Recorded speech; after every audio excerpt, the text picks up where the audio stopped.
আমার নবী তার উম্মতের আমলনামা দেখে, উম্মতের আমলনামা নবী দেখে। আমার নবী বলেন, যখন আমি দেখি আমার উম্মত কোন ভালো কাজ করেছে, ফামিতুল্লাহ আলাই, আমি আল্লাহর শুকরিয়া আদায় করি। আর যখন আমি দেখি আমার উম্মত ভালোর বিপরীতে কোন ভুল করে ফেলেছে, আমার নবী বলেন আমি উম্মতের গুনাহ মাফের জন্য রওজা পাক থেকে হাত বাড়াইয়া দোয়া করি। নবী এখনো দোয়া করে, এই বিশ্বাস আছে? আছে আছে।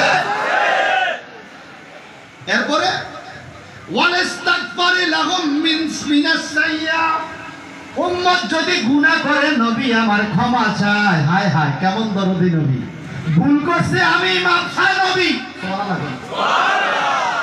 আপনার চাঁদপুরের ছেলে ভুল করছে, খবর পাইছে ছেলেকে পুলিশে আটকাইছে, বাবা যাইয়া মাফ চায় আদালতের কাছে, ভাই স্যার আমি মাফ চাই আমার ছেলের পক্ষে, আমার ছেলের জন্য আমার দরদ, আমার ছেলেকে আপনি মাফ করে দেন।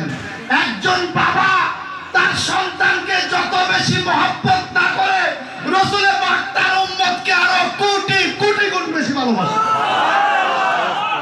যখন পুলসিরাতের ময়দানে পুলসিরাতের উপরে উম্মত উঠবে, আমার নবী ওখানে দাঁড়ায় বলবে, ইয়া রাব্বি সাল্লিম সাল্লিম, ইয়া রাব্বি সাল্লিম সাল্লিম, মানে ও আল্লাহ নিরাপদে সাবধানে আমার উম্মত পুলসিরাতে পা দিছে, সাল্লিম সাল্লিম, নিরাপদে সাবধানে।